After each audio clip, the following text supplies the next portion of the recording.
Ang kwento ni Tomby.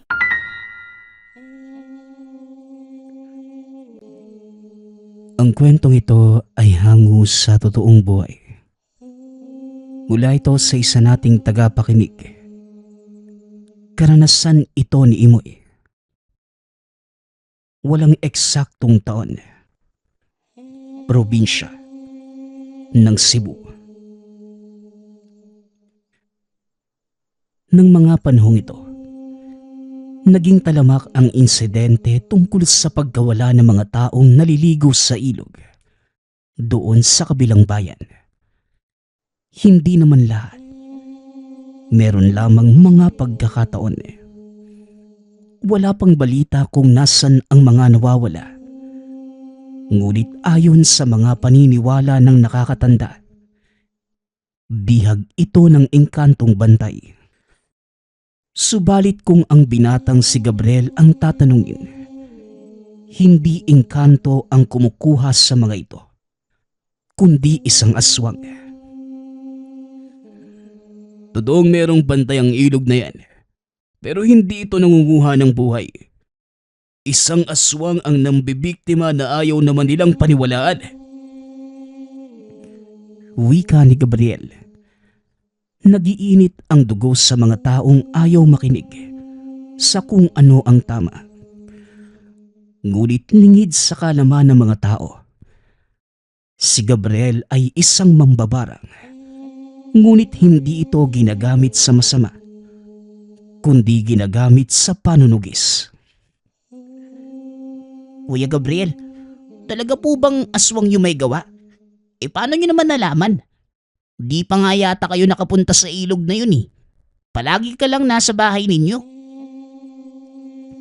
Wika ng batang si Imoy, isang kapitbahay. Oy bata, manahimik ka nga. Wala kang alam kaya mas mainam na itiko mo yung bibig mo. Wala ka namang ipinagkaiba sa mga taong yun eh. Puro lang salita. Ang lakas makakapit sa sariling paniniwala. Nagtatanong lang naman po ko.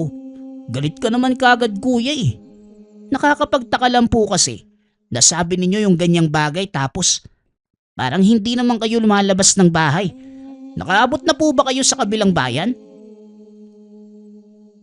Hoy Imoy, mainit yung ulo ko ngayon ha. Kaya pakiusap lang, wag mo akong simulan. Kung gusto mong mabuhay, umuwi ka. Nag-aalala ako baka kapag pinagpatuloy mo yung pagdaldal mo, baka kasi tabasin ko yung dila mo eh. Banta ni Gabriel. Kagad namang tumayo si Imoy sa takot nang makitang bumunot ng patalim ang binata. Kuya Gabriel naman, nagbibiro lang naman ako. Ang aga-aga pa, pero ang init kagad ng ulo nyo. Wika ni Imoy. Hindi na rin nagtagal dahil kilala bilang magagalitin ang binata. Kapag naisipan nitong manakit, gagawin lalo na kung iniinis siya. Makalipas ang ilang sandali, naging abala si Imoy sa pagtabas ng damo. Sinuhula ng kapitbahay. Nasa likuran lamang ng tahanan ni Gabriel ang bahaging nililinis. Habang buhos ang atensyon sa ginagawa, biglang naagaw nang makita ang binata na nagmamadaling umalis. Sa bilis ng pagkilos, madali itong nawala sa paningin ng bata. Ngunit sa dinaanan nito, may ideya na ito kung saan posibleng magpunta. Hindi na sana papansinin ni Imoy ngunit sa tulak ng kuryosidad, napilitan itong sundan. Ito pa lamang ang unang beses na nakita niya si Gabriel na lumabas ng tahanan. Pagkarating sa lugar, walang katao-tao sa ilog. Tanging ingay lamang ng tubig ang madidinig. Hinanap ni Imoy si Gabriel, subalit hindi ito mahanap sa paligid. Sinubukan niyang tignan sa tambayan sa lilim ng puno ngunit wala pa rin doon. Kung wala siya rito, isa naman yun pupunta. Bihira nga lang lumabas ng bahay si Kuya Gabriel. At sa pagkakaalam ko, wala naman siya ni isang kaanak dito. Hindi ko rin nadaanan sa Kakahuyan. Nasaan na ba yun? Tanong ni Imoy sa sarili. Bumalik na lamang ito sa dinaanan. Buo na sana ang pasya na umalis. Ngunit nahagip ng paningin ang isang pamilyar na anino ng tao. Kagad niya itong sinundan. Dahil na rin nagtataka sa hinahabol nito ngunit kagad nawala.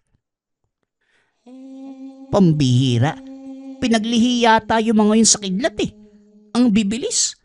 Nandito lang sa harapan ko tapos bigla na lang nawawala. Wika ni Imoy. Tumayo na lamang ito. Tumingin-tingin hanggang sa nadinig ang boses mula sa kabilang direksyon. Pinuntahan niya at nakita si Gabriel. Kasama ang isa pang lalaki. Sinto, ilang beses na akong nagbigay ng babala sa'yo. Pero binabaliwala mo lang. Huwag mong hintayin na masagad yung galit ko. Dahil kapag nagkataon, baka magiging kwento ka na lang.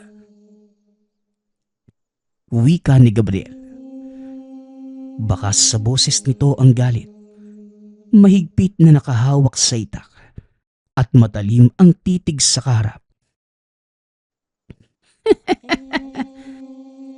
Ganyan ka naman palagi, Gabriel. Wala nang nagbago sa pananalita mo. Nasanay na lang ako. Pero puro ka na lang naman dada. Kasi ang totoo, hindi mo ko kayang kalabanin. Isa ka ngang manunugis. Pero wala kang laban pagdating sa mga kagaya ko. Nakangiting wika ng nagngangalang Sinto. Habang humahaba ang usapan, minabuti ni Imoy na magtago sa nagsisiksikang mga halaman. Naguguluhan ito sa mga nangyayari dahil kilala si Sinto bilang mabuting tao. Minsan na din itong nagpresenta sa pagtulong sa mga aktibidad ng bayan. Oo, Sinto. Hindi ko nagawang kalabanin ka dahil nag-aalala ko sa kapatid kong nabilog mo ang ulo para mahalin ka. Pero ngayong sumakabilang buhay na si ate, wala nang dahilan pa para magpigil. Tapos na ang oras ng pananahimik. Ito na ang itinakdang panahon para tapusin ang kapanghasan mong hayop ka. Ay nako, ito na naman tayo sa mga banta mo. Wala ka na bang ibang masabi, Gabriel? Simula noon magpasa hanggang ngayon, paulit-ulit ka na lang.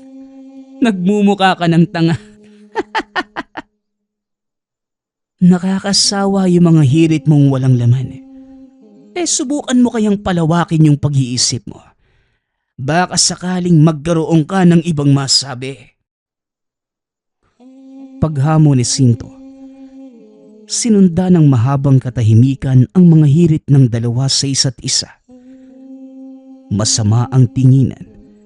Naghihintay lamang kung sino ang mauunang sumugod. Si Imoy sa kabilang banda naman, napakamot sa ulo. Hindi pa rin makuha ang dahilan ng tensyon sa pagitan ng dalawa sa kabila ng mga narinig. Ano, Gabriel? Nandito ka lang ba para makipagtitigan sa akin? Ilabas mo ang tapang mo. Ang angas mo pagdating sa iba. Tapos sa akin hanggang tingin ka lang. Oh, baka mahulog ka pa, mahirap na. Pareho tayong lalaki. Hindi tayo talo. Panghiinis ni Sinto. Sige, magpatuloy ka lang sa pangasar, Sinto. Lubos-lubusin mo na. Dahil ang susunod na mamamalayan mo ay ang pagbagsak mo. Aswang. Wika ni Gabriel. Ano? Aswang si Mang Sinto? Totoo ba? Patingin nga. Parang hindi naman eh. Ito talagang si Kuya Gabriel Kung ano-ano yung sinasabi. Ang ayos ng tindig tapos sasabihan lang na aswang. Payag ka po ba niyan, Mang Sinto? Wika ni Imoy. Parehong nagulat ang dalawa sa biglaang paglabas ng bata. Lumapit pa ito kay Sinto para suriin ang pisikal na anyo. Anak ng lintik, anong ginagawa mo rito, bata? Bakit ka nandito? Hindi ba itinuro ng mga magulang mo na bawal makisali sa usapan ng iba? Tanong ni Gabriel. Hayaan mo lang ang bata, Gabriel. Sadyang nagtataka lang sa mga kaganapan. Napadaan lang naman yata siya. Sa lakas ba naman ng boses natin, posibleng marinig niya. Hindi ba, Imoy? Tanong ni Sinto. Ginawang dahilan si Imoy para matakasan si Gabriel. Hoy Imoy, umalis ka na rito. Pumunta ka kung saan mo gusto. Basta malayo dito. Dalian mo na. Alis na! Pagtataboy ni Gabriel. Teka sandali. Nawala si Mang Sinto ah. Nandito lang siya kanina eh. Ang bilis naman nung nawala. Nakita mo ba yung Kuya Gabriel?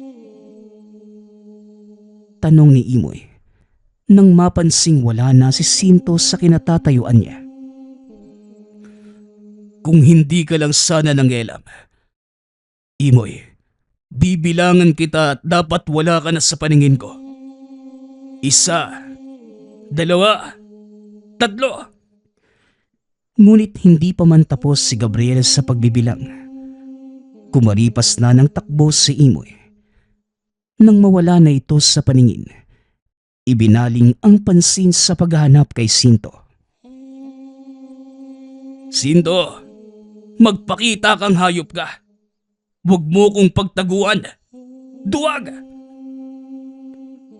Pagtawag ni Gabriel, ginalugad na nito ang buong kagubatan.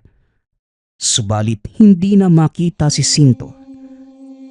Wala nang ibang pagpipilian si Gabriel kundi puntahan ito sa mismong tahanan. Bahay na ayaw na niyang puntahan, subalit kinakailangan. Pagkarating doon, nakangiti itong sinalubong sa bakuran. May dala pa itong tasa. Aba, ang bilis mo namang makaisip, Gabriel. Natakasan na nga kita. Pero madali mo pa rin akong natunton. Pupunta ako sa kabahayan doon sa kabila. Maghahanap ng pwedeng hingian ng kape at asukal. Sasama ka ba?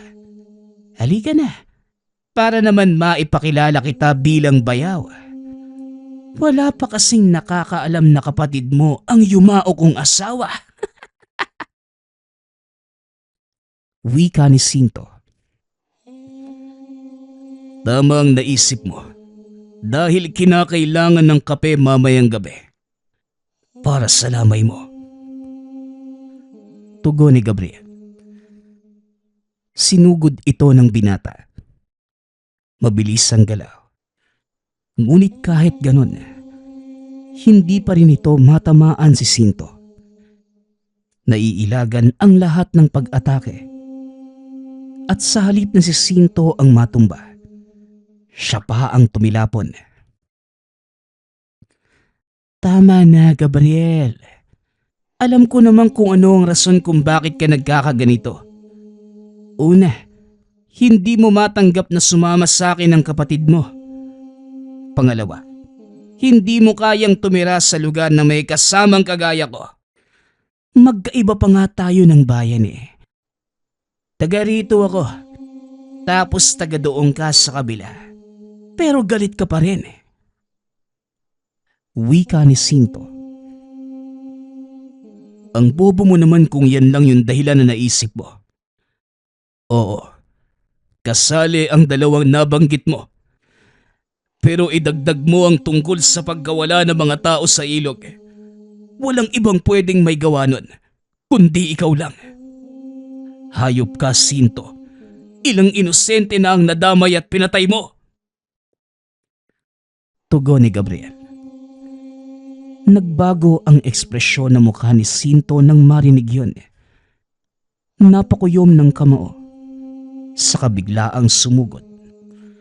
Sinalo naman ni Gabriel ang mga pag-atake. Ano? Natamaan ka, di ba? Hindi mo man sabihin sa salita. Malalaman ko pa rin dahil naaamoy ko yung samyo mo sa ilog sa tuwing may taong nawawala. Hindi ka rin malinis magtrabaho eh. Nagkakalat ka ng mga bakas mo. Wika ni Gabriel. Ganun ba, Gabriel? O sige. Ano naman ang magagawa ng isang katulad mo laban sa akin? Alam mo kung ano ang lahi ko. Hindi mababang uri ng aswang na madalas mong napupuksa. Kaya nga matagal bago ka nakapagpasya. Naharapin ako dahil natatakot ka. Wika ni Sinto.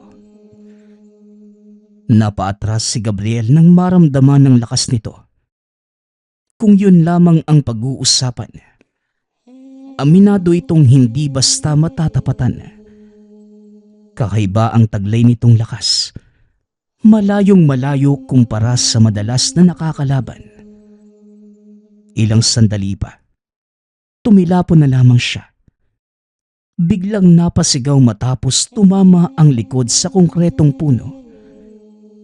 Nang balikan ng tingin si Sinto, wala na ito. Hindi na lamang din muna gumalaw para makabawi kagad ng lakas. Pagkatapos, umuwi na ito ng tahanan.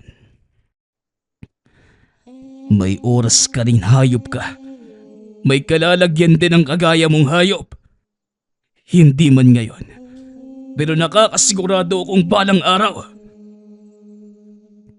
Wika ni Gabriel. Pagkarating sa tahanan, sa halip na makapagpahinga, binulabog ito ni Imoy. Nakaabang ito sa pintuan at pinagbuksan pa siya. Ganyan ba talaga kapag tumatanda na, Kuya Gabriel? Sumasakit yung likod. Para ka ng lolo at lola ko eh. De, joke lang kuya, biro lang. Agarang wika ng bata nang mapansin ang masamang titig ni Gabriel. Hoy bata, pwede bang wag ka nang mangialam? Nagiging sagabal ka sa ginagawa ko eh. Umalis ka na. Hindi ko gustong makita pa yung pagmumukha mong yan. Sa susunod na humarang ka sa paningin ko, hindi ako magdadalawang isip na gawang ka ng bagay na hindi mo magugustuhan. Naiintindihan mo ba? Seryosong wika ni Gabriel. Sa tono ng pananalita at ekspresyon, natakot si Imoy. Marahang tumango at saka nagmamadaling lumabas ng bahay. Subalit, hindi kayang tumigil ng bata lalo pat nagtataka ito kung bakit tinawag ni Gabriel na aswang si Sinto. Idagdag pa ang kilos at napag-usapan ng mga ito. Sa kabilang banda naman, kasalukuyang ipinagpahinga ni Gabriel ang likod na malakas ang tama. Inasahan na niya na ganito dahil sa pambihirang lakas ni Sinto. Nakalaban niya ito dati, noong hindi pa nakilala ng kapatid ang nilalang. Umabot pa sa puntong halos hindi na kaya ng tangan ang taglay nitong kakayahan. Umuwi siya noon na maraming pasa.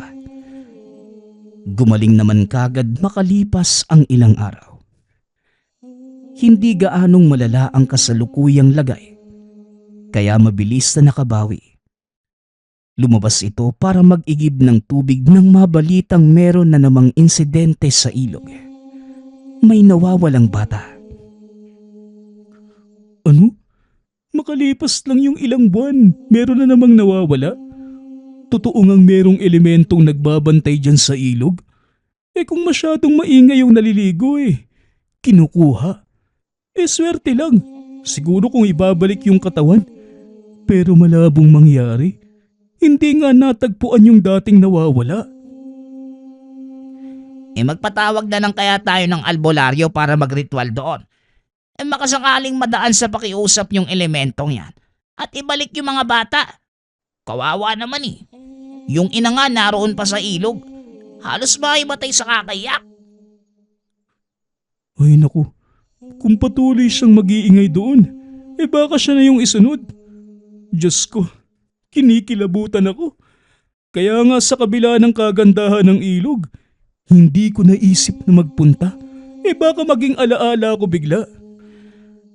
Doy, marami nang naipatawag na albularyo. Pero ang sabi nila, hindi raw bantay ng ilog ang gumawa. Ewan ko ba? Baka binulungan ng elemento yung mga albularyong yun para pagtakapan siya. Pag-uusap ng magkakapitbahay. Hindi maiwasang magpigil ng galit ni Gabriel habang nakikinig. Wala itong ibang naisip kundi si Sinto. Kaya imbes na mag-igib, nagpunta ito sa tahanan nito para kumprontahin ang maling ginagawa.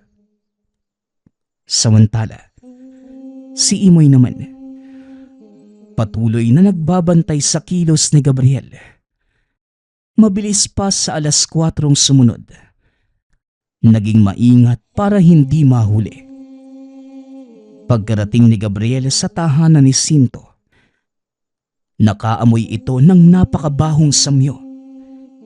Hindi na siya tumawag. Basta na lamang pumasok sa tahanan. Nakita ang bakas ng sariwang dugo sa sahig. Nilalangaw na ang mga tapayan na tinakpan lamang ng mga dahon. Nang tangka niyang sisilipin ang laman, biglang lumitaw sa likuran si Sinto. Saka ibinalibag siya sa kabilang bahagi ng bahay. Nawasak ang dingding na gawa lamang sa kawayan. Kagad namang bumangon si Gabriel. Tatawagin na ba kitang bayaw dahil nakapasok ka na sa bahay ko? Parang kahapon lang. Halos dumura ka sa harapan ko sa tuwing aayain kitang pumarito. Pero ngayon, ikaw na itong nagkukusa. Sayang naman at hindi ko napaghandaan ang pagdalaw mo. Wika ni Sinto. Ang angas naman yata ng pagsalubong mo sa bisita mo. Sinugod ka agad Hindi man lang pinaupo. Ganyan ka ba kabastos? Hindi bali na. Hindi rin ako magtatagal. Dahil talagang nakakasuka yung paligid.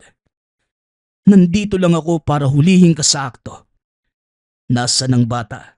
Alam kong ikaw ang kumuha sa kanya. Tanong ni Gabriel. Natawa naman si Sinto sa bintang ng binata. Aba, ang lakas talaga ng tama mo no? Sa tuwing may nawawala sa ilog, ako kaagad yung naiisip mo. Hindi ba meron namang engkantong nagbabantay sa tubig na yon? Bakit hindi mo siya tanungin? At puro ka lang paratang sa akin. Wika ni Sinto. Wala nang dapat pang tanungin. Dahil kahit walang magsabi, alam ko. Ano? Total lumubog na rin naman ang araw. Umpisahan na nating magtuos at tignan kung kayang takpan ng kadaldala ng pagiging halimaw mo. Wika ni Gabriel. Sabay biglang sumugod. Nagsimula silang magbatuhan ng atake sa isa't isa. Ilang beses nang nakaharap kaya kahit papano, may ideya na ito sa kilos ng nilalang. Nang mga unang sandali, puro lamang ito pagsalakay. Ibinida ang lakas. Paulit-ulit na tumitilapon at napasubsob si Gabriel ngunit hindi pa rin sumuko. Ang tindi ng tangan mo, Sinto, no? Marami ka ng tama. Pero wala pa akong nakikitang dugo. Bumabakas pa lang ang mga pasa. Pero hanggang dyan lang ba ang kaya niyan? Ikaw, wala ka bang ibang ibibida kundi puro pag-ilag? Lumabang ka naman. Nasasagad mo na yung pasensya ko. Ayaw ko sa laban na puro lang pag-iwas. Paghamon ni Sinto, muli itong sumugot. Hindi tinigilan ng suntok si Gabriel. Habang tumatagal, nahihirapan na itong makagante dahil palaging natatamaan. Bahagya na ring umiikot ang paningin. Wala ka naman pala eh. Naturingan pang manunugis, pero mahina naman. Kayo ng tangan mo, mga walang silbi. Wika ni Sinto. At saka pa ulit-ulit siyang tinadyakan. Hindi dahil sa gusto ni Gabriel na mabugbog. Alas lamang ito para pagurin at makaganti siya. Dali-dali ring tumayo nang malingat ang atensyon ni Sinto sa kanya. O sige, magkaaminan na lang tayo. Total nandito na. Isa pa bayaw naman kita eh. Oo, Gabriel. Ako ang nambibiktima sa ilog. Pero hindi ako ang kumuha sa lahat ng nawawalang tao. Kaya nga nagalit ako sa iyo nung unang sinabi mo na ako ang dahilan ng hindi matagpuan ng mga tao. Kung tutuusin, wala sa kalahati nun ng biktima ko. Naiintindihan mo ba? Wika ni Sinto. Isinisigaw ang bawat salita. Umiilag si Gabriel sa bawat pagsuntok ni Sinto sa direksyong kinatatayuan. Nagkanda butas-butas na ang dingding at sahig sa pagwawala nito. Wasak ang lahat ng gamit, kagaya ng upuan at mesa. Oo, aswang ako pero hindi lahat ng nawawala sa ilog ay biktima ko. Naiintindihan mo ba, Gabriel? Lumapit ka. Huwag mo kong ilagan. Wika ni Sinto. Patuloy lamang ito sa pagsigaw. Sagad na ang galit ng nilalang. Napangiti na lamang din si Gabriel dahil isa itong magandang pagkakataon para sa kanya. Gagamitin ito ang kasalukuyang emosyon ng kalaban upang talunin ang mismong sarili. Halika rito, Gabriel. Papatayin na lang kita. Isa kang sagabal sa mga plano ko. Panira ka. Habang nagsasalita si Sinto, kinuha ng binata ang itinagong botelya sa likuran. Mula roon, may lumabas na alakdan. Gumapang ito papunta sa itak.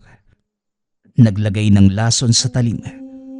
At nang makatsyempo si Gabriel, umatake ito. Tinamaan ng taga sa likod si Sinto. Bukod sa sugat, nagkaroon din ng pasaroon. Ngunit kamuntikan pa rin siyang mahuli at masakal. Mabuti na iwasan. Hindi niya tinigilan sa pagsalakay. Ilang beses na itong natamaan. Kapansin-pansin na din ang pagkalat ng laso ng alakdan. Ngunit nanatili pa ring nakatayo at lumalaban. Bobo. Kahit ilang beses mo pa akong saksakin sa likod, wala ka pa ring laban sa akin. Wika ni Sinto. Dahil sa sinabi nito, nagkaroon siya ng ideya. Tinigilan ang pagsaksak sa likod. Pinunteriya ang mga paa at braso. Subalit hanggang paghiyaw lamang ang naging resulta. Mas lalo lamang itong naging agresibo. Ngunit habang tumatagal pa ang labanan, dito na nagbago ang ekspresyon ni Sinto. Masama na ang titig at ilang sandali pa. Nagpalit na ng anyo. Bumungad sa harapan ni Gabriel ang malaking figura ng aswang at walang pasabing umatake.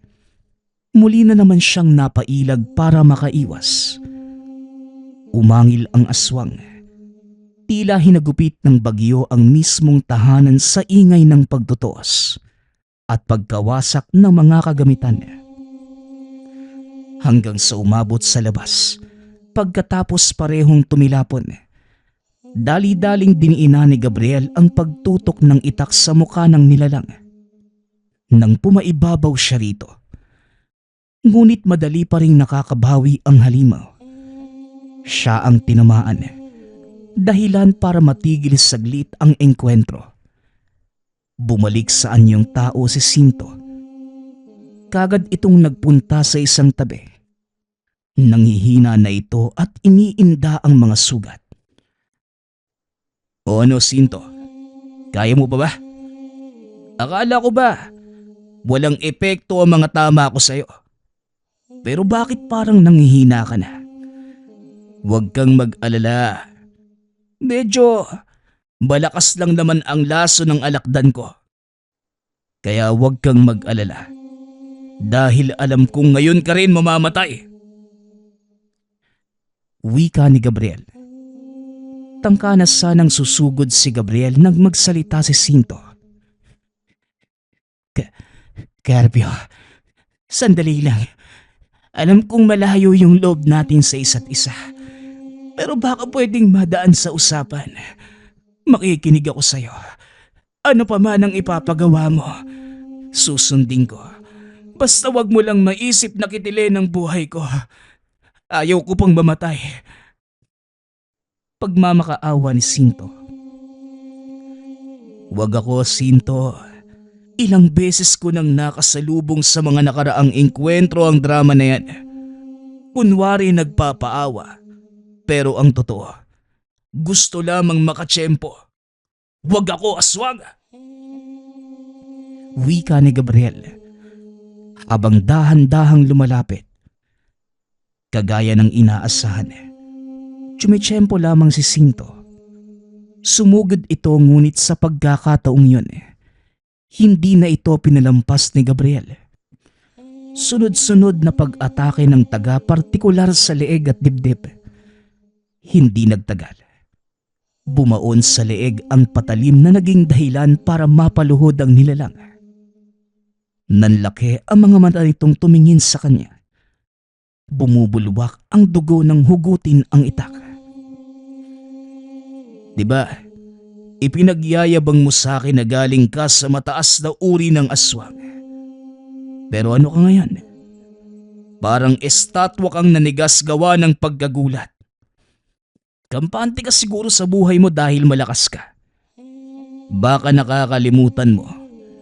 Nalulusaw ang lakas kapag natamaan ng kahinaan. Masyado ka kasing kampante at hindi mo ginagamit ang utak mo. Kaya ganyan ang nangyari sa'yo. Wika ni Gabriel. Pinanood niya si Sinto na naghihirap. Hindi na ito makahinga ng maayos. Lumalabas pati sa bibig at ilong ang dugo. Gusto pa sanang magsalita. Ngunit tuwing susubukan, mas lalo lamang lumalala ang kalagayan. Hanggang sa dilat ang matang bumagsak sa lupa. Nilapitan ito ni Gabriel para suriin. Wala ng pulso. Subalit mainit pa ang katawan. Matapos ang tagpong yun, mula sa isa pang botelya, inilabas ni Gabriel ang mga alaga. Mga uod na kumakain ng katawan ng aswang. Ito ang paraan ng binata sa pagtatago ng bangkay ng mga nilalang na napapatay. Uulitin ko lang, Sinto. Masyado ka kasing kampante. Pero Sole, ikaw pa din ang kakainin ng lupa. Wika ni Gabriel. Sinipa pa nito ang ulo ng bangkay ng nilalang. Habang pinagmamasdan ang mga alaga na kinakain ang bangkay ni Sinto, bigla itong nakapansin ng paggalaw sa mayayabong na mga halaman. Nakiramdam ang binata, ngunit natukoy na hindi aswang. Nang pagmasdang mabuti, nakilala niya kung sino. Si Imoy. Hindi niya muna pinansin at inatupag ang katawan ni Sinto. Matapos namang maubos ang bangkay, Binalikan ni Gabriel ang tahanan nito. Nakita niya si Imoy na naroon pa rin sa halamanan. Binaliwala na lamang at pumasok ng bahay upang makita ang nasa loob. Napansin ang mga sariwang dugo na nakalagay sa tapayan. Mga ilang oras pa lamang ang pagkatay. Nang buklatin ang sapi ng sahig, merong hukay ang lupa na ginawang lagayan ng mga lamang loob. Kinakain na rin ng bulate ang iilan. Bukod sa mga ito, wala na siyang nakita. Walang bangkay ng tao o anuman. Para matapos na ang kaganapan, sinunog na lamang ng binata ang buong tahanan. Hindi ito nag-iwan ng bakas na magtuturo sa kanya. Nagmamadali na ring umalis kasama si Imoy na hindi pinakawalan hanggang sa nagkaliwanagan. Oy bata, ikaw ang nag-iisang sakses sa mga nangyari ngayong gabi. Gaano ka nakatagal naroon? Tanong ni Gabriel. Sa simula pa lang po, kuya. Pero pangako po, hindi ko po ipagsasabi sa iba, Kuya Gabriel. Pangako, huwag niyo lang po akong sasaktan. Tugon ni Imoy. Nanginginig pa ito habang nakikiusap. Palipat-lipat ang tingin kay Gabriel at sa itak na meron pang dugo ng napuksang aswang. Kung nagkakaintindihan tayo, pwede ka nang umalis. Tandaan mo lang na sa oras na malaman ng iba ang nangyari, mayayari ka rin sa akin. Pananakot ni Gabriel. Kagad namang napatango si Imoy. Nagmamadaling nagpaalam. Sa nangyari ay tila nabunutan ng daan-daang tinik ang kalooban ni Gabriel. Dahil nakahanap ng mabigat na rason para puksain si Sinto. Noon pa man, nais na niyang ligpitin subalit nakukulangan sa dahilan na pagiging kasintahan ng kapatid. Kaya nang marinig ang bali-balita sa ilog, kagad itong nag-imbestiga. At sa tulong ng sariling kakayahan at sa mga alaga na kanyang pinaka-iniingatan, natapos niya ang kasamaan ni Sinto. Hindi kumbinsido sa sinabi nitong hindi siya ang nambibiktima sa lahat ng nawawala. Dahil walang ibang bakas, kundi sa kanya lamang. Nang sumakabilang buhay si Sinto, nagsimula na ring mapayapa ang ilog na minsan ang kinatakutan ng mga tao sa lugar dahil sa mga biglaang nawawala. Dinarayo na ng karamihan ang ilog at ginawang bakasyunan.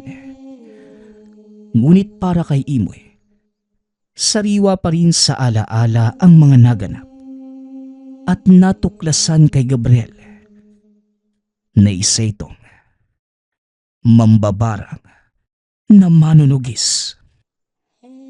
Ang susunod nating kwento ay mula sa isa nating tagapakinig. Karanasan ito ni Jonathan. Walang eksaktong taon. Probinsya ng Cotabato. Nang mga panahong ito, isang janitor sa paaralang elementarya si Jonathan. Tuwing alas 5 hanggang alas 7 ng gabi naglilinis ng buong lugar. Kasama ang gwardya ng mga oras na yon. Medyo malaki ang paaralan. Siya lamang ang nag-iisang tagalinis ng mga panahong yon. Bagamat nakakapagod ang trabaho, napakalaki naman ng sahod. Kaya ito tinanggap ni Jonathan. Magandang gabi, Jonathan. Ang ganda naman ng kwintas mo. Saan mo ba yan nakuha? Wika ng gwardya ng mga oras na yun. Magandang gabi rin ho sa inyo, Mang Berting. Bigay ho sa akin ng anak ko. Proteksyon daw eh. Papasok na ho ako ha. Tugon ni Jonathan. Binuksan naman ng gwardya ang pintuan. Inabot na rin ito ang pangkahalatang susi ng buong establishmento. Kagad binuksan ni Jonathan ang pintuan at ilaw ng mga silid. Nagsimula na itong maglinis. Ngunit makalipas ang ilang sandali, biglang nagpatay sindi ang mga ilaw hanggang sa tuluyan itong namatay. Bahagyang natakot si Jonathan ng mga sandaling yun. Dahil sa ilang taong paglilinis ay ngayon lamang ito nangyari. Iniisip na lamang na baka sa tagal ay napundi na ang mga ilaw. Kinapa niya ang silid. Kalaunan ay nahanap ang pinto. Kagad pumunta si Jonathan sa gwardya upang makahingi ng tulong. Ngunit nagtataka siya nang wala ito sa istasyon. Pumunta na lamang si Jonathan sa ibang silid at doon muna naglinis. Makalipas ang ilang oras, natapos naman niya halos lahat ng silid. Pwera na lamang sa silid na namatayan ng ilaw. Pati yung nasa pinakadulo. Bubuksan na sana ni Jonathan ang pintuan. Ngunit nakarinig ito ng ingay sa pinakaunang silid. Binaba niya muna ang gamit at ininspeksyon ng kwarto. Sinubukan niya muling buksan ang ilaw. Ngunit pundido na rin. Nagulantang si Jonathan nang biglang sumulpot ang gwardya sa kanyang likuran. Ano ka ba naman, Mang Berting? Aatakihin ako sa puso sa iyo eh. Ano ho bang ginagawa niyo dito? Tanong ni Jonathan habang hawak ang dibdib. Ngunit hindi nagsalita ang gwardyang si Mang Berting. Pinulot na lamang ni Jonathan ang nabitawan niya kanina. Ngunit pagkatingin niya muli, wala na ang gwardya. Kinilabutan si Jonathan ngunit inisip na lamang na baka binibiro lamang siya nito. Mang Berting, hindi ho magandang biro ah. Tignan mo kapag inatake ako sa puso dahil sa ginagawa mo. Sigaw ni Jonathan. Nagbabaka sakali itong marinig ng gwardya. Ngunit walang nagsasalita o nag-iingay. Dahil hindi pa rin bumubukas ang unang silid, pumunta na lamang sa dulong kwarto. Pagkabukas ng ilaw ay kagad natumba si Jonathan sa sobrang gulat. Sa dulo ng silid, nakakita ito ng babae sa likuran. Matapos niyang kusutin ang mga mata, nawala rin ito kagad. Upang makasigurado, muling bumalik sa bahay ng gwardya si Jonathan. Ngunit wala pa rin si Mang Berting. Ay nako, saan ba nagpupunta tong si Mang Berting? Trabaho niyang bantayan yung lugar pero kung saan-saan siya nagpupunta. Ay nako talaga. Wika ni Jonathan. Wala na itong ibang pwedeng gawin kundi pumasok sa silid at gawin ang trabaho. Ngunit dahil sa takot, kumuha ito ng napakalaking bato at hinarang sa pintuan. Para hindi magsara, nais lamang makasigurado na kung merong mangyayari ay makakalis kagad siya ng kwarto. Hindi makatingin ng diretsyo sa nilalampasong sahig si Jonathan. Maya't maya niyang tinitignan ng paligid dahil sa nakita niyang babae kanina.